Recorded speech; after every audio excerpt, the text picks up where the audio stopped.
Friends, welcome to our channel. ఈరోజు మా వీధిలో దేవుడి ఊరేగింపు జరుగుతుంది. చూసేసిన తర్వాత మనం వీడియో అంటే చూసేద్దాం.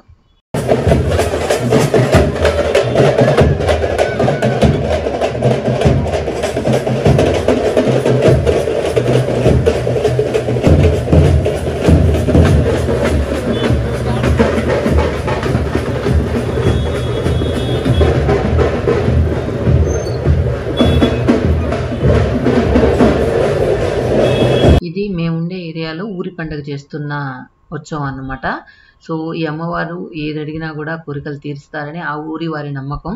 సో అలాగే ప్రతి సంవత్సరం కూడా ఆ అమ్మవారిని ఊరేగిస్తూ చాలా ఘనంగా ఒక 1 వీక్ పాటు ఊర్లో ఉత్సవాలు జరుగుతూ ఉంటాయి. తర్వాత నేను ఊరు వెళ్తూ ఉంటే ఇక్కడ ఒక అరుగులు కనిపించాయి. సో మట్టితో చేసిన అరుగులు నిజంగా ఎంత బాగున్నాయో, నాకు అలాగే పాతకాలం రోజులు గుర్తొచ్చాయి. ఇక్కడ ఎక్కడా కూడా సిమెంట్ కానీ ఏది వాడలేదు.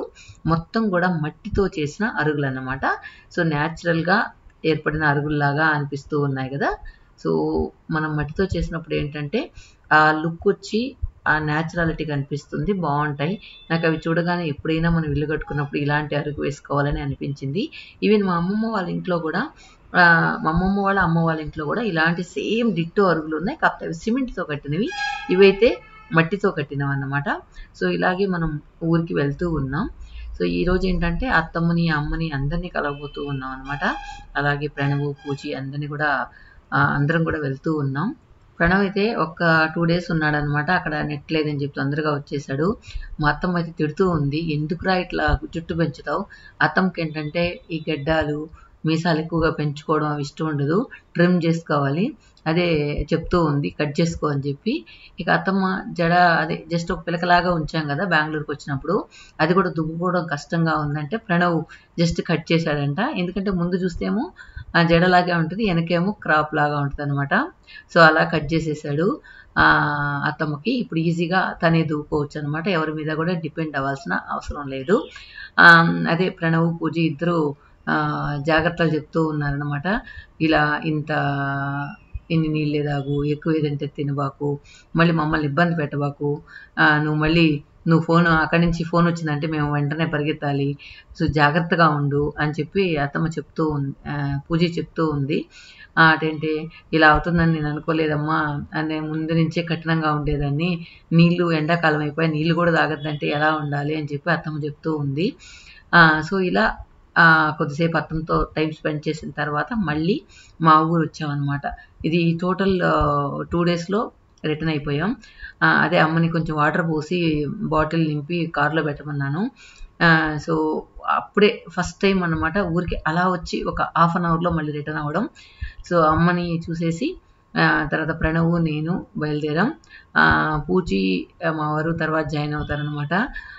సో తర్వాత ఏంటంటే ఇంకా లక్ష్మక్కని జానకక్కని చూడలేదని కొంచెం కార్ దగ్గర పిలవమన్నాను అమ్మని. సో వాళ్ళు వచ్చి ఆ కార్ దగ్గరే హాయ్ చెప్పేసి వెళ్ళారు. ఒక 5 నిమిషాలు వచ్చిపోకూడదా అని చెప్పి అన్నారు.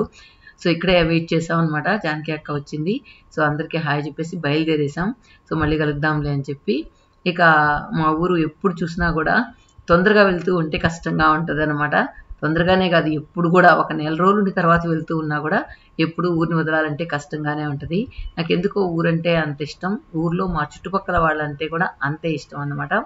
తర్వాత మేము వెళ్తూ ఉండేటప్పటికి బెంగళూరుకి కొంచెం ముందులో సన్సెట్ మాకు కనిపించింది.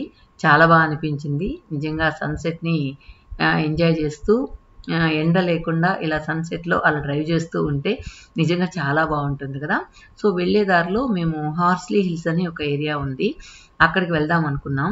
నేను జస్ట్ అక్కడ కొద్దిసేపు టైం స్పెండ్ చేసి తర్వాత వెళ్దాం అనుకున్నాం అనమాట. సో మొత్తానికి హార్స్లీ హిల్స్ వచ్చి మదనపల్లికి తర్వాత పీలేరుకి మధ్యలో ఉంటుంది, ఆంధ్రప్రదేశ్. సో మీలో చాలామందికి తెలిసే ఉంటుంది హార్స్లీ హిల్స్. సో దాని కంప్లీట్ వీడియో నేను మళ్ళీ లోడ్ చేస్తాను. జస్ట్ ఇది దారి మాత్రం ఏంటంటే మాకు వేరే రూట్లో వెళ్తే, అంటే మా ఊరు నుంచి బెంగళూరుకి వచ్చేటప్పుడు జస్ట్ మేము వెళ్ళే రూట్ కాకుండా ఇది ఒక ప్యారలల్ రూట్ అని చెప్పొచ్చు. ఈ రూట్లో వెళ్తే మాకు హార్స్లీ హిల్స్ తగులుతుంది అనమాట. ఎప్పుడు ఇట్లా వెళ్ళేటప్పుడల్లా చూద్దాం అనుకుంటూ ఉన్నాం, అలానే పోతుంది. సో ఈసారి ఖచ్చితంగా జస్ట్ అట్లా ఒక కొద్దిసేపు విజిట్ చేసి వెళ్దామని చెప్పి బయలుదేరాం. కాకపోతే అక్కడ ఒక 1 day ఉండాల్సి వచ్చిందనమాట. అక్కడికి వెళ్ళిన తర్వాత నైట్ అయిపోయింది. సో అక్కడే ఉన్నాము. సో మొత్తానికి సన్సెట్ అయితే ఎక్సలెంట్ అబ్బా. ఇంకా మళ్ళీ మళ్ళీ చూడాలనిపించేలా ఉంది. చూడండి ఎంత బాగుందో. నిజంగా విజువల్స్లో కంటే కూడా డైరెక్ట్గా చూస్తే నిజంగా ఇంకా చాలా బాగుంది. నేచర్ లవర్స్కి ఇలా లాంగ్ డ్రైవ్ చేస్తూ ఉంటే నిజంగా వెళ్తూ ఉంటే వెళ్ళాలని అనిపిస్తూ ఉంటుంది అనమాట. అలా ఉంది వాతావరణం అంతా కూడా. సో మొత్తానికి ఆర్స్లీ హిల్స్ అయితే హిల్ ఎక్కువ దూరం అయితే లేదు, మోస్ట్లీ ఒక 8 కిలోమీటర్స్ అలా ఉంటుంది అనమాట హిల్ ఎక్కేటప్పుడు. సో కర్వ్స్ కూడా ఎక్కువగా ఏమి ఉండవు. సో వెళ్ళిన తర్వాత ఆ పై నుంచి వ్యూ ఎలా ఉందో చూద్దాం రండి.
రెండు రౌండ్లు చుట్టిన తర్వాత ప్లేస్ చాలా బ్యూటిఫుల్గా ఉంది. ఇప్పుడే సన్సెట్ అయింది.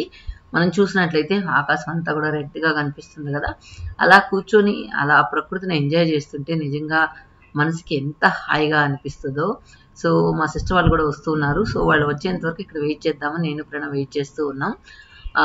సో ఇక్కడ నుంచి మనం ఇంకా ఒక 5 to 6 కిలోమీటర్స్ పైకి వెళ్ళాలి. సో ఇక్కడ మేము వాళ్ళు వచ్చేంత వరకు అలా ప్రకృతిని ఆస్వాదిస్తూ అలానే కూర్చుండిపోయాం. చాలా బాగుంది. నేనైతే అలా ఆస్వాదిస్తూ ఉంటే మా ప్రణవ్ వీడియో షూట్ చేశాడనమాట. నాకు తెలియదు తను షూట్ చేస్తున్నట్టు కూడా. తర్వాత అదే అంటాడమ్మా, ఎప్పుడు కెమెరాలో చూడడమేనమ్మా, డైరెక్ట్గా కళ్ళతో చూసి ఎంజాయ్ చేయంటుంటాడు, ఏదైనా షూట్ చేస్తూ ఉంటానని. సో అందువల్ల ఏంటంటే కొద్దిసేపు షూట్ చేసిన తర్వాత నేను ప్రకృతిని ఎంజాయ్ చేయడంలో నిమగ్నం అయిపోయానమాట. చాలా బాగుంది. చూస్తే అటుపక్క డేంజర్ లా ఉంటుందేమో, కానీ అంత లేదనమాట.